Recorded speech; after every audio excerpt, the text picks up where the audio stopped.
Hey everyone, I'm Paul Salter. Today, we're discussing everything you need to know about fat. Let's look back as far as 1977, when the US government first told us to follow a low-fat diet and to minimize our saturated fat.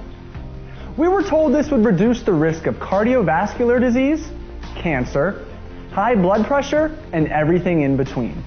And so began the low-fat fad and demonization of fats. Low fat started appearing on nutrition labels and became the marketing strategy of all strategies. Place low fat on your product and it would most certainly sell. Why buy regular water when you could just buy low-fat water? Joking aside, this practice got out of hand. Yet, there wasn't nearly enough supporting evidence for these claims. And throughout the next 3 decades, obesity, cardiovascular disease, and type 2 diabetes rates continued to rise. And this finally made lawmakers and medicine experts scratch their heads and reevaluate the claims that presided over the food industry for so long. Was fat truly to blame? Was it as bad as we once thought? Was it, perhaps, dare I say, beneficial? Alongside the exponential growth in obesity rates, rose our growth in nutrition, albeit just at a much slower pace.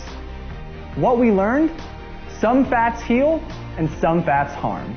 And even the subtlest nuances in the structure of that fat influences the impact it has on your health.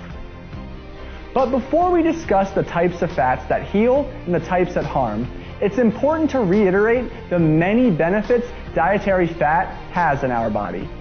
We'll talk about that next.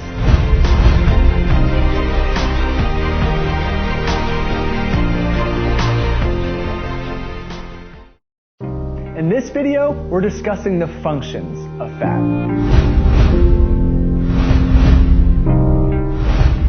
Dietary fat is essential. Your body needs fat. It helps with the absorption of fat-soluble vitamins and the transport of nutrients throughout your body. It helps cells throughout your body send signals and communicate with one another. It plays a role in enhancing cognitive function and preventing cognitive decline with age.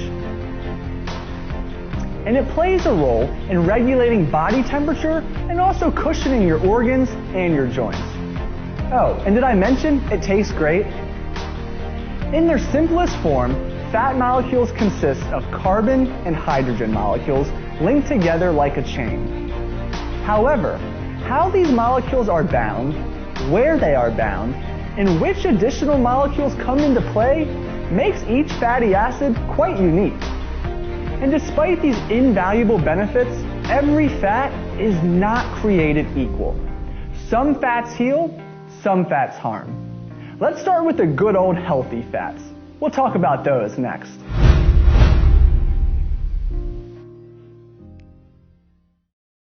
In this video, we're discussing unsaturated fats. Unsaturated fats have one small yet significant difference when compared to saturated fats. They have a, wait for it, double bond. And this double bond is substantial enough to have earned unsaturated fats the nickname of healthy fats. And the number of double bonds an unsaturated fat has gives way to its more technical name: monounsaturated or polyunsaturated fats. There are subtle differences in how each type impacts the body, yet both are outstandingly healthy, and the differences are minor enough that we don't need to discuss them. The double bond is also distinct enough to help identify unsaturated fats as those that are typically liquid at room temperature. Unsaturated fats have been shown to possess enough awesomeness to do the following: positively influence your cholesterol levels, positively influence blood pressure, reduce whole body inflammation, and enhance brain function. Of course, that's just the short list. The awesomeness extends down many paths and is even strong enough to even have a powerful impact on life expectancy. So, where can you find these coveted fats? In many tasty foods, of course. Foods high in unsaturated fats include nuts and seeds, avocados, olive and canola oil, fish, flax and chia seeds, and grass-fed animal meats. Next up, let's discuss the most controversial type of fat there is.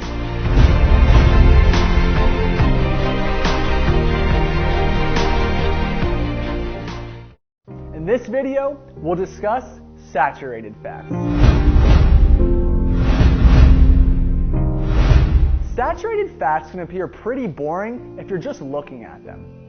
They consist of a single, straight chain of bonds amongst carbon and hydrogen atoms. Even so, their simple structure hasn't kept them from getting the attention in media and medicine. Throughout the low-fat fad, saturated fat got the worst criticism. Media and medicine experts not only cautioned against dietary fat, but specifically saturated fat. Saturated fats were blamed as the true culprit, responsible for the rise in heart disease due to their supposed impact on cholesterol levels, blood pressure, and whole body inflammation. And so was coined the nickname of unhealthy fats. Fortunately, research methods and open-mindedness finally caught up to these claims. New research, as well as studies that re-evaluated previous research, soon debunked many false statements and found some of these claims to be not nearly as drastic as once believed. Assessment even showed that some saturated fat was more neutral than bad, and even beneficial in some regards. Saturated fat plays a crucial role in cell structure, cell communication, and cell signaling. It also plays a role in organ cushioning, as well as hormone and vitamin production. Most notably, they play a role in the production of testosterone and help to convert heart-healthy omega-3 fatty acids into their usable form. But more on omega-3s in a bit. Saturated fats are commonly found in those sources of fat that are solid at room temperature. Examples include animal meats, butter, dairy products, and coconut oil. The main takeaway of this video: don't write off saturated fats. They need not to be avoided. The fat that actually needs to be avoided, I'll talk about that next.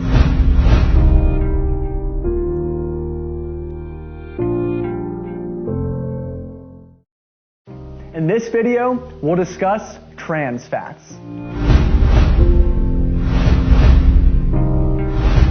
If there's ever a time that the phrase, "avoid it like the plague," is appropriate in the nutrition realm, it should concern trans fats.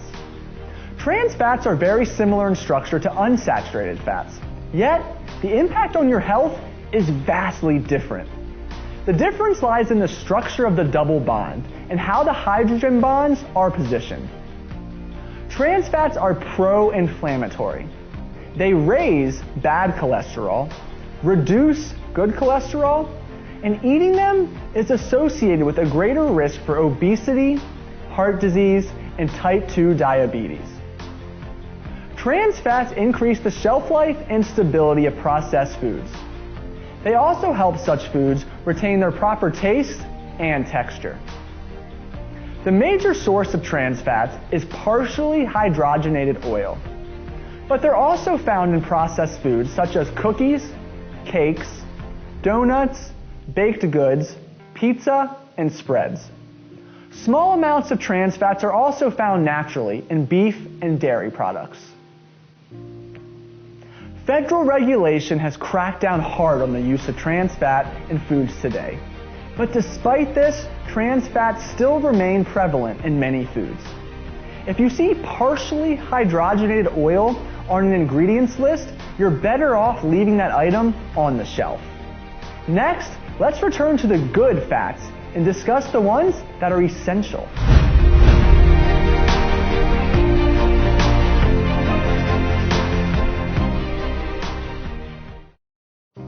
In this video, we'll discuss the essential fats.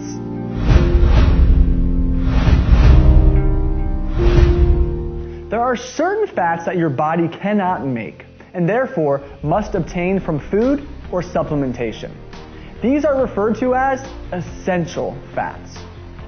Both omega-3 and omega-6 fats are essential, unsaturated fats. So, what makes them profoundly different? The location of a double bond.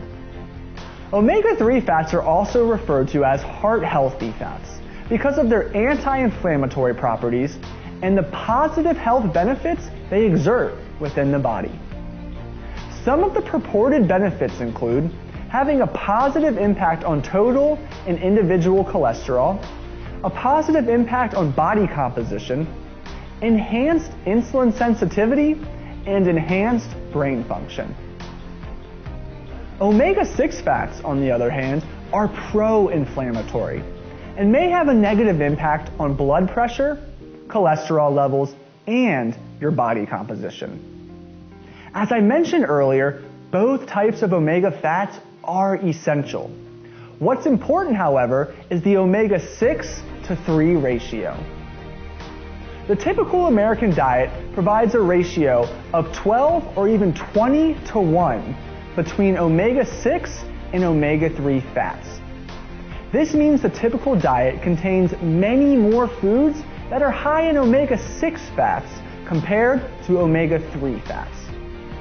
This greatly exceeds the recommended 5 to 1 ratio by many health professionals.